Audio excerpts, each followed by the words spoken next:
Assalamualaikum warahmatullahi wabarakatuh. Tabi pun, perkenalkan saya Andini Dara Ananti dengan NPM 211304131, mahasiswa Pendidikan Bahasa dan Sastra Indonesia kelas 5A. Rekan-rekan, pada kesempatan kali ini saya akan menampilkan keterampilan memberikan variasi dalam pembelajaran dalam rangka memenuhi tugas mata kuliah pembelajaran Mikro BSI. Selamat menyaksikan. Assalamualaikum warahmatullahi wabarakatuh. Waalaikumsalam warahmatullahi wabarakatuh, Ibu. Iya, selamat siang anak-anak. Siap, Bu. Gimana nih kabarnya? Baik, Bu. Udah makan siang belum? Sudah, Ibu. Puasa. Oh, puasa. Iya ya, ini puasa Senin Kamis ya? Bukan, Pintar. Bu, puasa ganti. Oh, puasa ganti. Iya, bentar lagi kita nih mau puasa ya? Iya, Bu. Pintar-pintar. Kalau sholat zuhur udah? Ayo. Udah ada sholat juga ya? Bilang halangan, Bu. Oh iya, kalau misalnya lagi berhalangan nggak apa-apa. Iya, anak-anak kalau misalnya sudah makan siang, terus juga sudah melaksanakan sholat zuhur bagi yang menjalankan. Sekarang anak-anak boleh nih memeriksa sekelilingnya kalau ada sampah ataupun barang-barang yang tidak dibutuhkan selama pembelajaran boleh disimpan dulu atau sampahnya boleh dibuang dulu. Ada nggak? Ada, Bu. Ada. Oh ya boleh, silakan dibuang dulu. Ya silakan. Baik, Bu.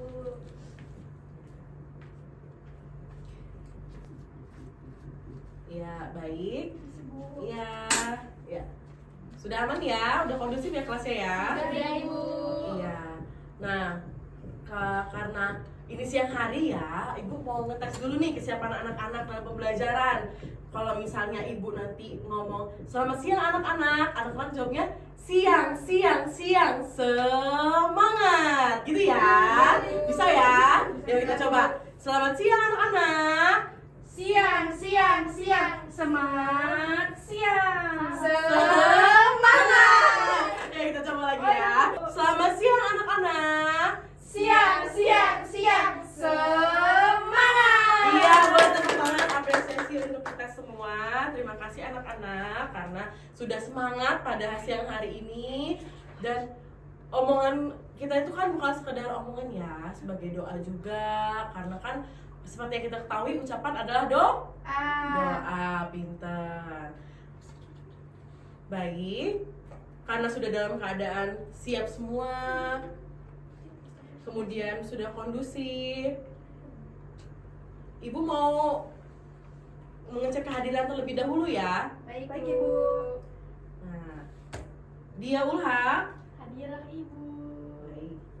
Dia siapa ini? Dia yang mana nih? Dia Permata. Iya, Dia Permata hadir. Nabila hadir. Hadir, Bu. Hadir. Ada yang tidak hadir anak-anak hari ini? Tidak ada, Bu. Tidak ada ya, lengkap ya. Alhamdulillah, pertahankan ya. Apalagi kan sekarang cuacanya tidak menentu, kadang panas, kadang hujan. Ibu aja sekarang lagi kurang enak badan nih, tapi insya Allah Ibu maksimal buat ngajar dan memberikan ilmu kepada kalian semua. Jadi kalau anak-anak ada yang merasa kurang sehat ataupun udah mulai gak enak badan, boleh minum vitamin, terus juga mobilitas keluar rumah kalau bisa dikurangi ya anak-anak ya. Kalau misalnya perlu-perlu aja gitu. Nah, sebelum kita masuk ke materi, agar ilmu yang kita dapatkan hari ini berkah, kemudian diberikan kelancaran, kita boleh berdoa dulu ya. Boleh, Ya, Ibu. ya ketua kelas boleh memimpin doa, silakan. Duduk siap. Berdoa mulai.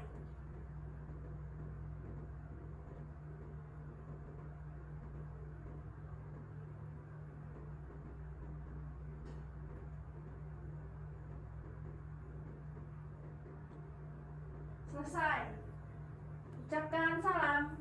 Assalamualaikum warahmatullahi wabarakatuh. Waalaikumsalam warahmatullahi wabarakatuh. Terima kasih ketua kelas. Ya anak-anak, hari ini kita akan mempelajari materi dalam bidang kesusastraan nih, sastra. Nih, seperti yang Ibu tampilkan di layar, terlihat? Terlihat, Ibu. Terlihat. Nah, kira-kira ada yang tahu nggak nih kita mau belajar materi tentang apa? Itu kalau dilihat dari LED. Itu cerpen ya, Bu. Bukan. Puisi ya, Bu. Iya, betul. terima kasih. Jadi tepat kita bakal mempelajari tentang puisi. Lebih tepatnya kita akan mendalami mengenai puisi. Nah, sebelumnya ada yang tahu nggak apa arti puisi? Nabila tahu Bu. Ya, boleh Nabila apa? Bu, kalau setahu saya puisi itu adalah ungkapan perasaan dan pikiran seseorang yang dituangkan dalam bentuk tulisan Bu. Iya, boleh. Terima kasih. Ya, jadi anak-anak mengenai penjelasan pengertian mengenai puisi, kemudian unsur-unsur dalamnya akan kita bahas selanjutnya dalam materi puisi pada pembelajaran kali ini. Baik, kita akan masuk ke dalam materi ya anak-anak ya. Iya Ibu. Iya. Mengenai mendalami puisi. Tadi kita sudah mendengar pendapat dari rekan kita mengenai puisi. Nah, sebenarnya ada banyak pengertian puisi yang ada, apalagi dari para pakar, para ahli, sastrawan, dan lain-lain. Nah, puisi ini merupakan karya sastra yang diciptakan untuk dibaca dengan penuh penghayatan. Kemudian isinya merupakan ungkapan perasaan seorang penyair dengan menggunakan bahasa yang indah. Puisi ini penyampaiannya disertai dengan rima, irama, larik, dan bait dengan gaya bahasa yang biasanya dipadatkan. Nah, tadi sama ya seperti apa yang disampaikan oleh Nabila, kurang lebihnya benar. Jadi puisi ini merupakan salah satu karya sastra. Kemudian menggunakan bahasa yang biasanya figuratif ya, ataupun konotatif gitu, tidak seperti yang aslinya gitu maknanya. Seiring dengan perkembangan zaman, ketentuan-ketentuan dalam menulis puisi itu tuh tidak ditentukan lagi. Boleh tidak diawali dengan huruf kapital, kemudian boleh tidak sama huruf belakangnya, dan lain-lain. Sehingga banyak yang muncul inovasi dari pembuatan puisi itu sendiri. Tapi banyak hal-hal yang sama nih dari masa ke masa, seperti adanya unsur batin dan unsur fisik. Itu pasti selalu ada di dalam sebuah karya sastra, terutama dalam sebuah puisi. Nah, dalam puisi sendiri itu terdapat unsur batin seperti suasana, tema, makna, dan lain-lain. Sementara unsur fisik itu yang bisa dilihat seperti cara penulisannya, kemudian rimanya, seperti itu. Paham ya anak-anak ya? Paham Ibu. Nah, untuk mengenai pengertian dari puisi sendiri, apa ada yang ditanyakan? Kalau cukup kita akan lanjut ke dalam materi selanjutnya. Lanjut Bu. Oke, paham ya? Nanti kalau misalnya ada yang ditanya, boleh tanyain ya. Ya Bu. Ya, sekarang kita lanjut. Suasana dalam puisi. Ya, siapa yang ingin membantu Ibu untuk membaca? Iya Bu, dia. Boleh, silakan. Ya, dia. Suasana dalam puisi. Suasana merupakan akibat psikologis yang ditimbulkan puisi itu terhadap pembaca. Suasana ialah keadaan jiwa pembaca setelah membaca puisi itu. Ibu, itu contohnya kayak gimana ya Bu, suasana itu Bu? Iya, jadi kan seperti yang sudah dijelaskan dan sudah dia baca tadi ya, suasana merupakan akibat psikologis yang ditimbulkan puisi itu terhadap pembaca. Jadi, suasana itu tuh hal-hal yang ditimbulkan gitu ya, hal-hal yang ditimbulkan setelah seseorang membaca suatu karya sastra. Jadi misalnya nih, ada suatu karya sastra yang yang memiliki suasana sedih. Jadi kita bacanya menimbulkan perasaan terharu, kemudian rasa ingin menangis, seperti itu. Nah, itu suasana sebuah puisi gitu kan. Nah, selain suasana, dalam sebuah puisi juga terdapat tema dalam puisi. Ini siapa yang mau bacain? Ya ulah Bu. Ya, boleh silakan. Baik Ibu, tema dalam puisi. Tema adalah ide dasar yang mendasari sebuah tulisan termasuk puisi.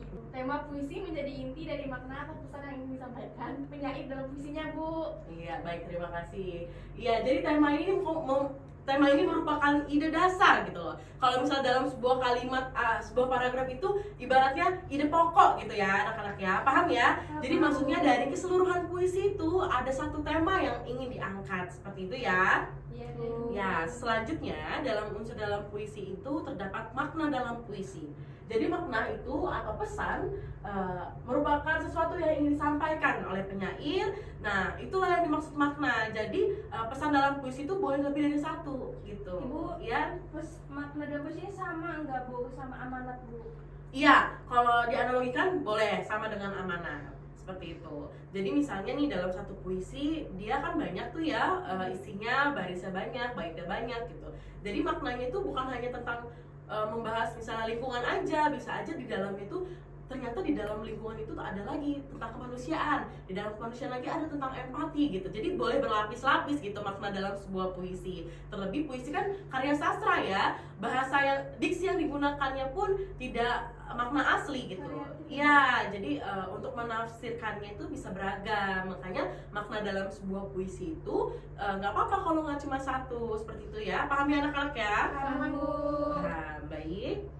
Kalau misalnya seperti itu, Ibu akan menayangkan salah satu contoh video pembacaan puisi oleh salah satu sastrawan Indonesia. Ada yang kenal nggak sama Djoko Pinurbo? Tahu, Tahu dari mana? Dari buku puisi, Bu. Buku apa tuh yang punya? Kalau saya judulnya Malam Ini Aku Ingin Tidur di Matamu. Oh ya, kalau dia? Bu epigram 60, Bu. Oh ya, kalau Ilham? Kopi, short kopi, Bu. Short copy, oke. Berarti kita lihat ya. Mohon disimak, ini ada backsoundnya, jadi mohon disimak isi dari puisinya aja ya. Oke. Ya. Doa orang sibuk yang 24 jam sehari berkantor di ponselnya. Tuhan, ponsel saya rusak dibanting gempa. Nomor kontak saya hilang semua. Satu-satunya yang tersisa ialah nomormu. Tuhan berkata, dan itulah satu-satunya nomor yang tak pernah kau sapa. Iya, baik. Sudah disimak ya tadi anak-anak videonya ya? Sudah, Bu. Nah, sekarang Ibu memberikan anak-anak waktu untuk mencari nih. Tadi kan kita sudah membahas suasana, makna, kemudian tema ya. Sekarang setelah menyimak video ini, Ibu memberikan waktu untuk anak-anak untuk mencari tuh ketiga tersebut. Nanti setelah itu akan kita bahas bersama-sama. Bisa ya? Bisa, Bu. Ya, boleh dimulai dari sekarang.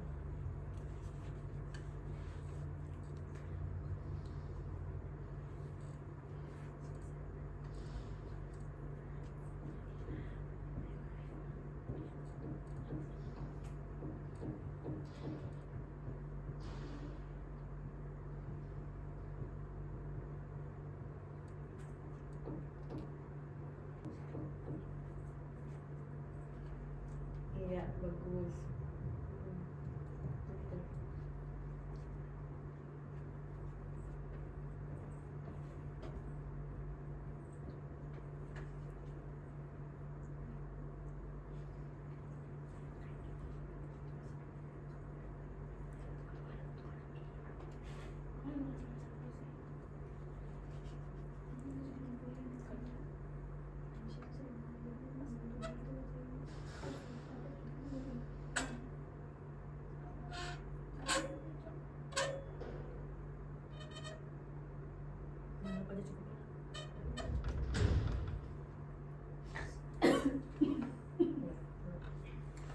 Iya, cukup.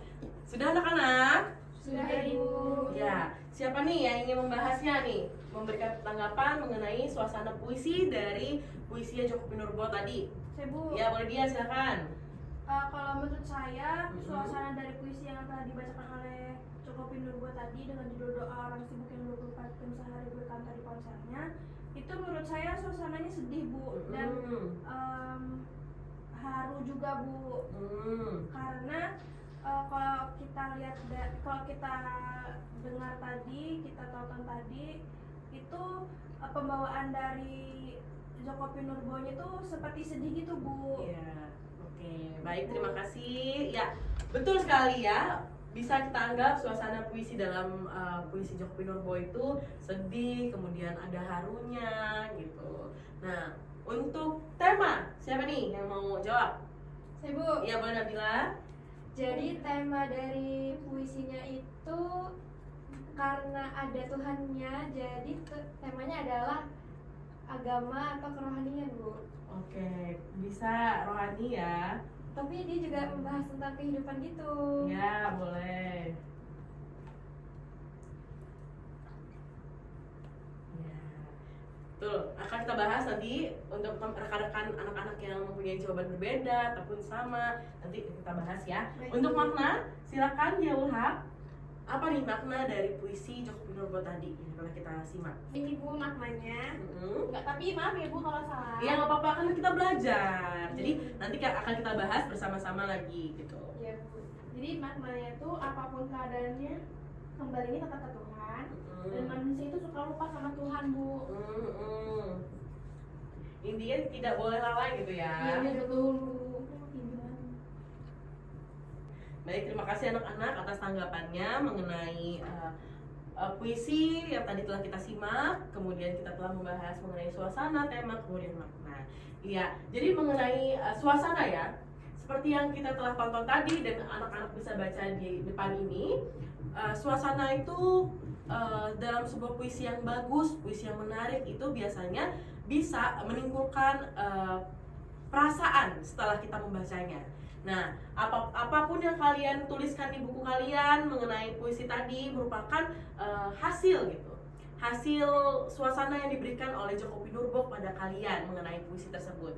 Jadi betul, boleh kalaupun kalian merasakan sedih, kalian merasakan haru setelah membaca ataupun mendengar puisi Doa Orang Sibuk yang 24 jam sehari berkantor di ponselnya itu.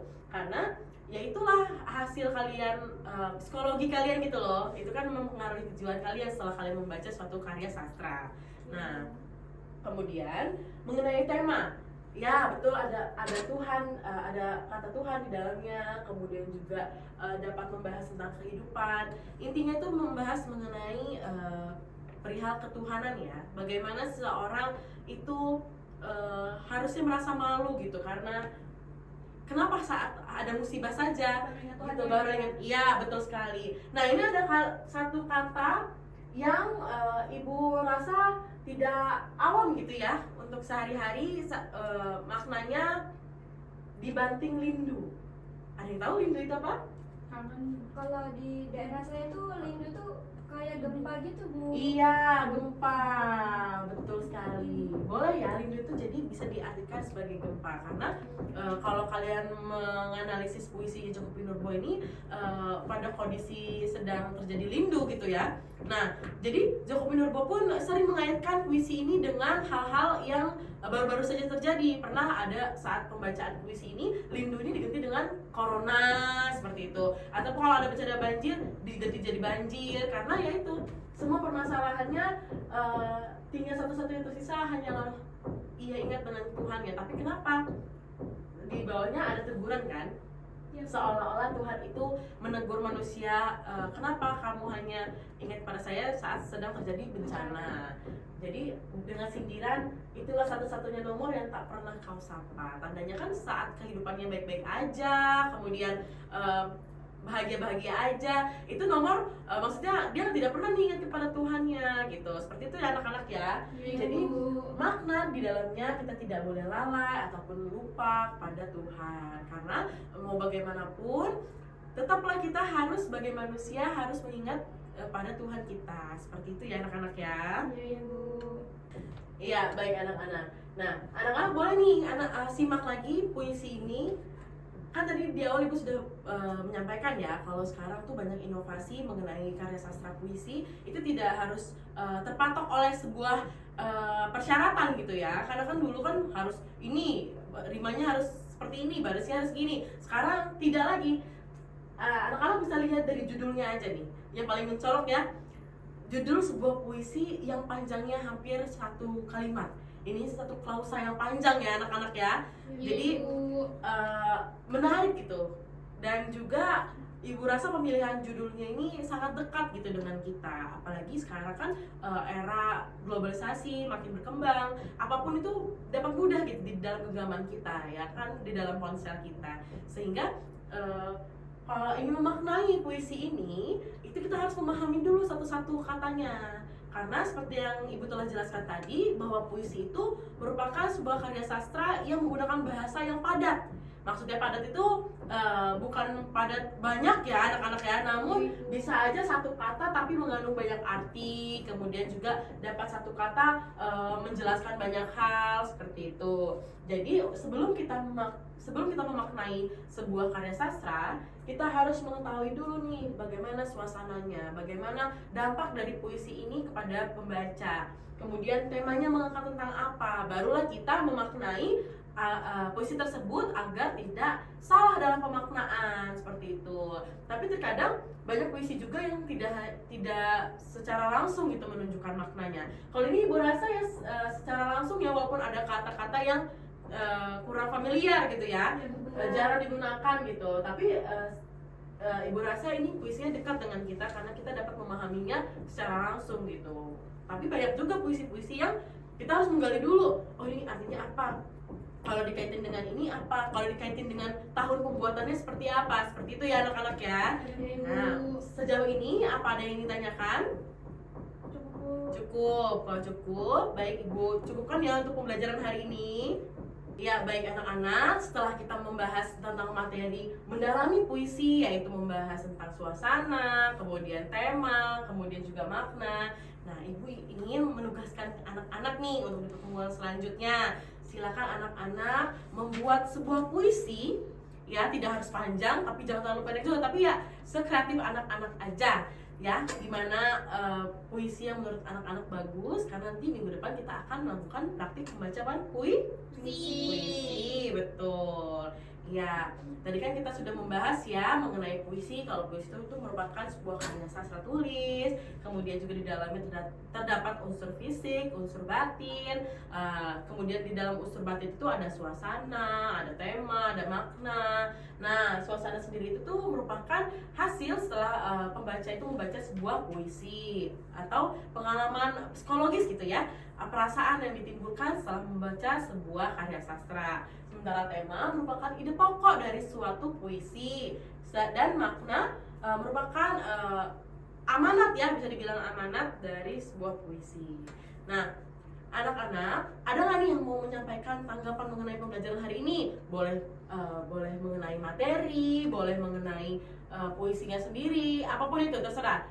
Silakan anak-anak yang ingin menyampaikan. Dia ulang Bu. Dia Permata. Dia ulang tadi bilangnya Dia Bu. Permata, Bu. Ya, nah Ibu mau nanya nih untuk melihat apakah anak-anak benar-benar paham atau tidak nih dengan materi pada hari ini. Coba sebutkan 3 saja unsur batin di dalam sebuah puisi. Apa aja? Ada yang bisa jawab? Saya Bu. Iya boleh dia. Tadi yang sudah Ibu terangkan, sudah Ibu jelaskan, itu ada 3, suasana, terus ada tema, terus ada makna ya Bu? Iya betul sekali. Iya, 3 itu termasuk dalam struktur batin sebuah puisi. Tapi masih ada yang lain ya. Kalian boleh mempelajarinya. Tapi untuk mendalami sebuah puisi, Ibu rasa pada kegiatan kali ini kita cukupkan dengan 3 aspek tersebut. Nah, untuk tema, ada yang ingin menjelaskan tema itu apa dalam sebuah puisi? Saya Bu. Ya. Tema itu merupakan ide dasar dalam pembuatan puisi Bu. Iya betul sekali, bagus. Berarti Ibu rasa anak-anak sudah paham ya dengan materi pembelajaran pada hari ini? Paham? Iya baik, kalau misalnya paham, alhamdulillah tadi kita sudah mempelajari materi-materi mengenai mendalami sebuah puisi. Nah, Ibu juga berterima kasih karena anak-anak sudah antusias dalam pembelajaran kali ini. Kemudian juga tadi sudah menanggapi pertanyaan-pertanyaan yang Ibu berikan dan menyimak materi dengan sangat baik. Ibu mau nanya. Iya, boleh anak-anak? Ini tugasnya, temanya boleh bebas atau Ibu yang nentuin Bu? Boleh bebas. Boleh, terserah anak-anak sekreatif kalian gitu. Pokoknya nanti akan kita bacakan di pertemuan selanjutnya. Terima kasih Bu. Ya, baik. Untuk tugas ada lagi yang ditanyakan ataupun tentang materi ada yang ingin ditanyakan? Cukup? Cukup Bu. Cukup, baik. Anak-anak sudah menjelaskan kembali tentang materi kita hari ini. Kemudian kita sudah memberikan kesimpulan ya mengenai materi kali ini. Kalau kayak gitu, agar pertemuan kali ini kita mendapatkan keberkahan, kemudian juga anak-anak dapat diberikan kelancaran ke depannya mengenai penulisan puisi tersebut. Mari kita tutup pembelajaran pada hari ini dengan melafazkan lafaz hamdalah. Alhamdulillahirrahmanirrahim. Terima kasih anak-anak atas kesediaannya dalam pembelajaran hari ini. Semoga kita dapat diberikan kesempatan lagi untuk bertemu dalam pembelajaran berikutnya. Saya Bu izin bertanya Bu. Iya, boleh dia, silakan. Untuk tugas ini pengumpulannya pas pertemuan selanjutnya atau besok Bu? Kita pertemuan selanjutnya kalau nggak salah hari Kamis ya? Iya Bu, hari Kamis. Iya, kan masih ada beberapa hari lagi nih. Iya, Karena Bu. kita hari ini mendalami puisi, maka sebaiknya kita nggak lama-lama ya untuk membahasnya. Jadi di Kamis besok ini kita akan membahas tentang praktik membaca puisi. Berarti waktunya cuma sebentar ya Bu pembuatan puisinya Bu? Iya, nggak apa-apa. Ibu rasa anak-anak sudah bisa kok. Tadi kan materinya aja sudah pada paham ya. Ya, Bu. Iya. Yang penting ada 3 unsur batin tadi ya Bu? Iya, betul sekali. Baik Bu, Iya. terima kasih ya Bu. Iya, sama-sama. Untuk tentang materi ataupun tugas ada yang ingin ditanyakan lagi anak-anak? Tidak Bu, cukup. Cukup. Kalau cukup, kalian masih tetap boleh ya mau nanya secara langsung kepada ibu ataupun nanya rekan sekelasnya, gitu nggak apa-apa ya. Ibu selalu membuka kalian untuk bertanya kepada ibu. Kalau ke kantor boleh ya Bu berarti Bu buat nanya-nanya? Iya boleh. Lewat personal chat juga boleh ya. Cukup hari ini anak-anak? Cukup Bu. Oke, baik, terima kasih. Kita tutup dengan lafaz hamdalah tadi sudah, maka akan agar lebih diridhoi lagi nih pembelajaran kita hari ini. Mari kita tutup dengan berdoa. Ketua kelas silakan. Baik Bu, duduk siap. Berdoa mulai.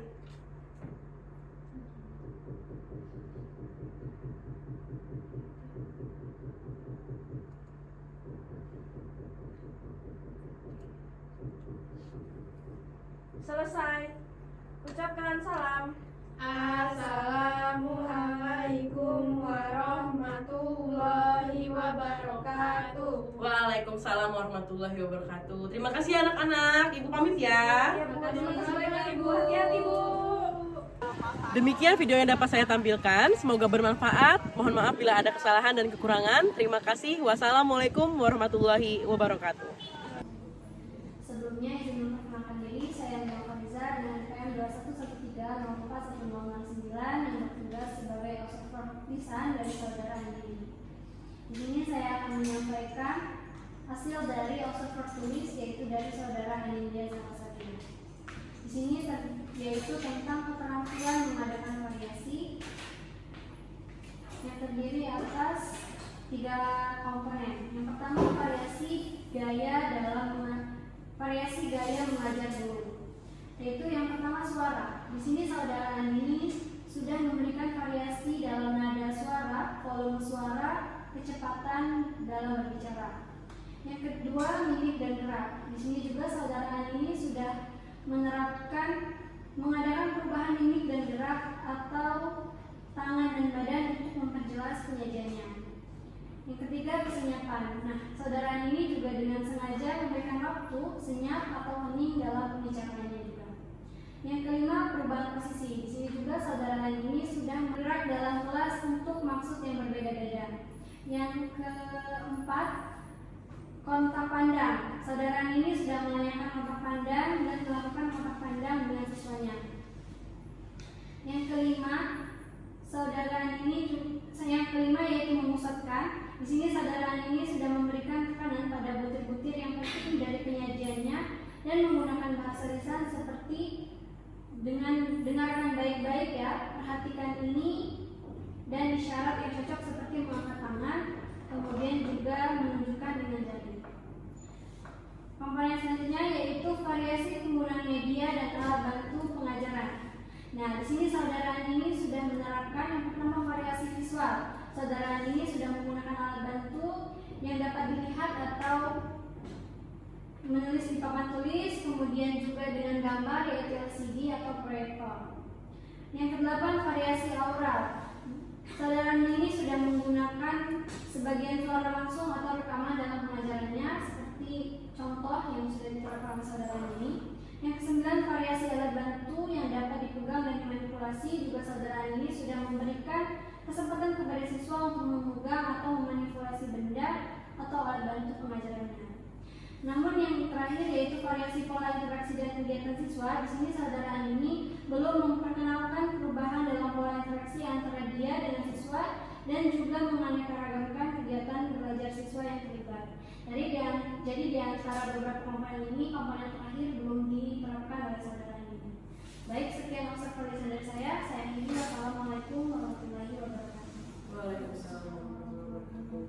Terima kasih banyak kepada observer lisan dan observer tulis atas tanggapannya mengenai keterampilan mengadakan variasi dalam pembelajaran yang telah saya sampaikan.